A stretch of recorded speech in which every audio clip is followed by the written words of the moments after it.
Stéphanie Maupas, bonjour. Vous publiez aux éditions Don Quichotte Le Joker des puissants avec ce sous-titre « Le grand roman de la Cour pénale internationale ». Alors dans ce grand roman de la Cour pénale internationale, ça commence d'abord par une très belle histoire qui est 2002, l'installation de la CPI après des années de bagarres diplomatiques. Et puis, plus on lit votre livre, et plus on est désespéré par ce que vous nous racontez, parce qu'on saisit progressivement que cette CPI est devenue une sorte de grand désastre. Alors, quel est ce constat et pourquoi est-il aussi rude ? Alors effectivement, un grand désastre dans le sens, si on prend le bilan de cette cour, en 13 ans, elle a jugé 3 personnes. Sur ces 3, une a été acquittée. Il y a une trentaine de personnes qui sont poursuivies par cette cour, 8 enquêtes sont conduites en Afrique. Donc le bilan factuel est assez léger. Mais au-delà de ça, ce qu'on peut constater, c'est que cette cour, pour pouvoir fonctionner, a besoin de la coopération des États. Et à partir de là, pour pouvoir conduire ses enquêtes, pour pouvoir arrêter les suspects, elle a besoin de cette coopération. Et pour pouvoir obtenir cette coopération, eh bien, elle a cédé en fait aux puissances.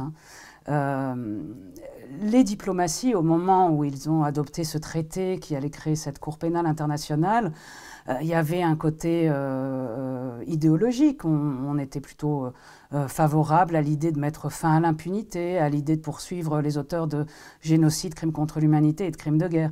Mais il y avait aussi, bien sûr, un second volet qui était chaque État va pouvoir faire avancer ses propres intérêts.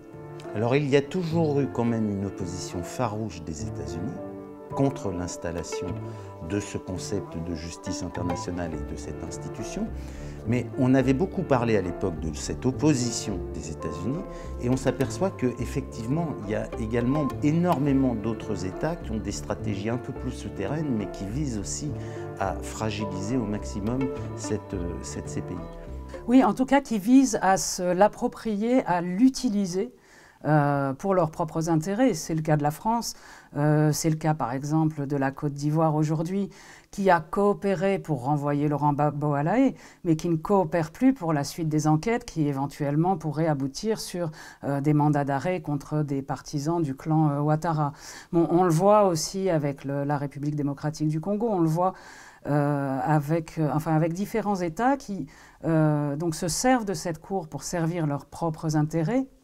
Et cette cour, au lieu de s'engager dans ce bras de fer que lui proposent les États finalement, au lieu de résister à ce que veulent les États, eh bien cette cour finalement y adhère parce qu'elle a peur, parce qu'elle craint que les États finissent par la déserter, par ne plus du tout coopérer avec elle, par ne plus financer son budget par exemple, et parce qu'elle recherche une certaine légitimité. Donc elle adhère à ce qu'ils veulent. Je peux vous donner un exemple. Il y a eu plusieurs miliciens de l'Est du Congo qui ont été poursuivis. C'est une guerre, plusieurs guerres qui ont duré plus de 10 ans, avec plus de 3 millions de morts. Et il y a plusieurs puissances régionales qui sont impliquées, l'Ouganda, le Rwanda, le Congo lui-même est impliqué dans les crimes contre l'humanité qui sont commis là-bas. Et la Cour a poursuivi de petits chefs de milice sans prendre toute la mesure de ce conflit. C'est-à-dire que, en fait, toutes les affaires sont vues un peu par le petit bout de la lorgnette. On regarde, on cerne les crimes, et c'est comme ça que politiquement, en fait, la Cour, c'est comme ça qu'elle pose des actes politiques. C'est-à-dire que oui, elle s'engage sur le Congo, mais elle n'inquiète ni les autorités rwandaises, ni les autorités ougandaises, ni les autorités congolaises. On poursuit de petits chefs de milice. Les chefs de milice. Voilà. Oui. L'équilibre régional n'est jamais interrogé ou remis en cause éventuellement par ces enquêtes. Pas du tout. Donc, et on retrouve en fait cette même logique sur d'autres affaires, et notamment sur la Côte d'Ivoire, sur la Centrafrique, etc. Toujours cette logique de... bien sûr, on va poursuivre des miliciens qui ont une responsabilité dans ces guerres, mais ne sont pas les principaux responsables, ce qui était quand même le but à l'origine de cette justice, hein, poursuivre les plus hauts responsables, les chefs d'État, chefs d'état-major, ministres, etc. Donc on va poursuivre soit des opposants qui sont un petit peu dérangeants, soit des petits chefs de milice, mais on n'inquiète jamais les États. Alors, ce que l'on découvre dans votre livre, c'est que cette CPI n'a finalement pas véritablement de moyens d'enquête, c'est-à-dire d'enquêteurs, de personnes à envoyer sur le terrain, à faire ce travail d'enquête, et ne cesse de s'en remettre justement à la coopération des États membres, où le biais politique est chaque fois évident, ou alors à des ONG qui, elles aussi, sont dans une relative faiblesse. Donc c'est ça qui est très surprenant. C'est l'établissement des faits reste quand même très fragile. Et c'est une spécificité de la Cour pénale internationale. Tous les autres tribunaux ad hoc pour le Rwanda, la Sierra Leone, l'ex-Yougoslavie ont tous conduit des enquêtes en envoyant des enquêteurs sur le terrain. Et ils avaient aussi besoin de la coopération des États, puisque ces enquêteurs qui viennent de la justice internationale n'ont pas autorité pour enquêter dans un pays qui est un pays souverain. Et là, du côté de la Cour, il y a eu justement cette tendance des premiers procureurs à dire « apportez-moi les preuves », et à dire ça à la fois aux ONG, mais aussi au gouvernement, donc à attendre en fait qu'on leur apporte les preuves à la haie. Donc le résultat, c'est d'abord qu'il y a beaucoup d'affaires qui se sont effondrées, beaucoup de non-lieux, un acquittement sur 3 jugements. Donc ce sont des enquêtes très faibles. Et puis surtout, oui, pour l'établissement des faits, pour ce qu'on attendrait logiquement d'une cour de justice, c'est assez surprenant. Alors une institution comme ça, elle s'incarne évidemment par ses dirigeants, et quand même un des acteurs principaux qu'on découvre avec une certaine stupéfaction, c'est le procureur général, l'Argentin Luis Moreno Campo, qui a été pendant 9 ans donc, à la tête et à l'initiative sur ces enquêtes. Et on découvre quelqu'un qui, quand il ne fait pas de la communication, fait du petit opportunisme politique, mais finalement fait un peu tout et rien, sauf son travail, pour schématiser à l'extrême. Qu'est-ce qui se passe? Pourquoi un tel loupé dans ce casting des dirigeants de la CPI? Parce qu'en fait, ce sont les États qui élisent le procureur, donc les États membres de la Cour, ceux qui ont ratifié son traité. Et quand ils ont cherché donc, à élire le premier procureur, ils cherchaient à la fois quelqu'un, un procureur qui allait conduire les procès et faire marcher cette Cour, mais en même temps, ils cherchaient quelqu'un qui allait attirer les États-Unis dans le giron de la Cour. Ils essayaient de séduire les États-Unis, d'essayer de ne pas les inquiéter, puisque les Américains ont peur en fait que leurs soldats ou que leurs politiciens se retrouvent un jour devant des juges internationaux sur lesquels ils n'auront plus la main. Et donc, ils ont choisi un procureur qui était plutôt... on savait qu'il était plutôt favorable aux États-Unis, qu'il n'aurait pas peut-être ce courage d'aller contre et d'engager ses poursuites comme on aurait pu l'attendre d'un procureur oui, mais je dirais classique, que c'est bien pire que ça, parce que cet homme est finalement très contesté en interne, très contesté entre autres par un magistrat français, Claude Jorda, qui fait un scandale à un moment donné. Il semble, quand même, ce qu'on lit entre les lignes de votre livre, c'est qu'il n'est vraiment pas loin de la corruption. Il est d'un opportunisme incroyable où, si je comprends bien, il décide d'inculper le président soudanais Omar el-Béchir pour se sauver lui-même d'un scandale sexuel en termes de calendrier. Enfin, c'est un personnage absolument incroyable. Effectivement, oui.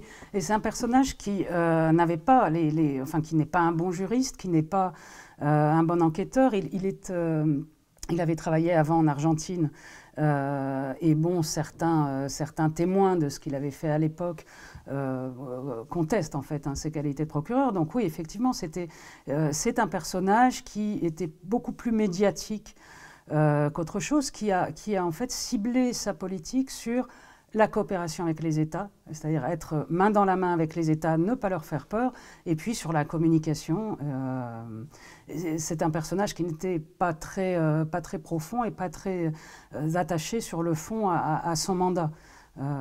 Donc voilà, et ça a marqué les 9 premières années de la Cour, oui.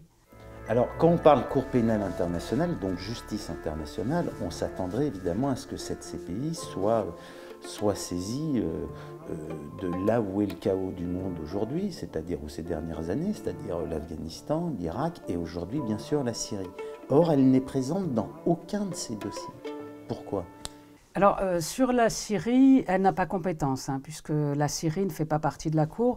Donc, elle n'a pas compétence, mais en revanche, par exemple, elle pourrait enquêter sur les actes de Daesh, puisque certains crimes sont commis par des ressortissants d'États membres de la Cour, des Français, des Jordaniens, des Tunisiens, etc. Donc, dans ce sens-là, elle pourrait s'y intéresser, et pour l'instant, elle ne le fait pas. Il y a eu une réponse de l'actuel procureur qui a été... ce sont des cas en fait trop... les combattants étrangers, c'est un peu rentré par la petite porte dans l'affaire syrienne, donc je veux éventuellement que le Conseil de sécurité me saisisse, mais sinon je n'irai pas voir en Syrie ce qui se passe. Sur l'Afghanistan, il y a ce qu'ils appellent un examen préliminaire.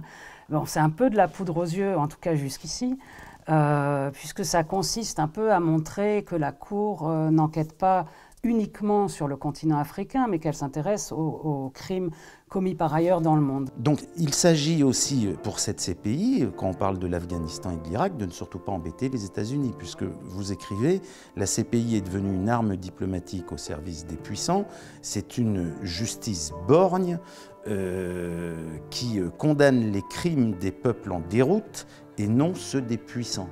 Alors comment aujourd'hui sauver cette institution ? Et est-ce qu'elle est sauvable ? Est-ce qu'elle est sauvable ? Voilà, c'est peut-être la question. En fait, la justice, en général, c'est beaucoup plus que la Cour pénale internationale. Et on a placé la Cour pénale internationale au cœur de ce système. Mais renaît peu à peu l'idée de créer des tribunaux ad hoc. Comme le Rwanda. Voilà. Et on parle actuellement, par exemple, de créer un tribunal sur la Syrie. Il y a des projets sur le Kosovo. Enfin bon, il y a différents projets qui sont en cours. Et peut-être faut-il placer la CPI un peu, pas au cœur de ce système, mais comme l'un des éléments de ce système. Ce qu'elle permet, on va dire la seule chose qu'elle permet véritablement de changer, c'est que les États, pour ne pas... elle n'intervient qu'en dernier recours, en fait. Donc si les États ne jugent pas sur leur propre territoire.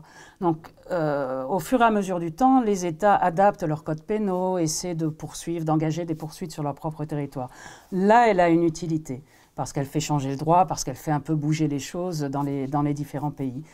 Peut-être faudrait-il la garder et la laisser sur ce seul rôle-là, et puis bien relancer une justice internationale avec des tribunaux ad hoc, et puis des commissions vérité, qui sont ces commissions, comme il y a eu en Afrique du Sud, qui ne sont pas forcément avec une idée de punition, mais plus une idée de réconciliation et de vérité sur les événements qui se sont passés. Et finalement, dans beaucoup de pays, c'est peut-être la meilleure solution pour passer de la guerre à la paix, pour être dans cette période de transition et essayer Ce qui a été plutôt réussi au Rwanda. Ça a été réussi au Rwanda, ça a été en Afrique du Sud. En Afrique du Sud, bien sûr. Ouais.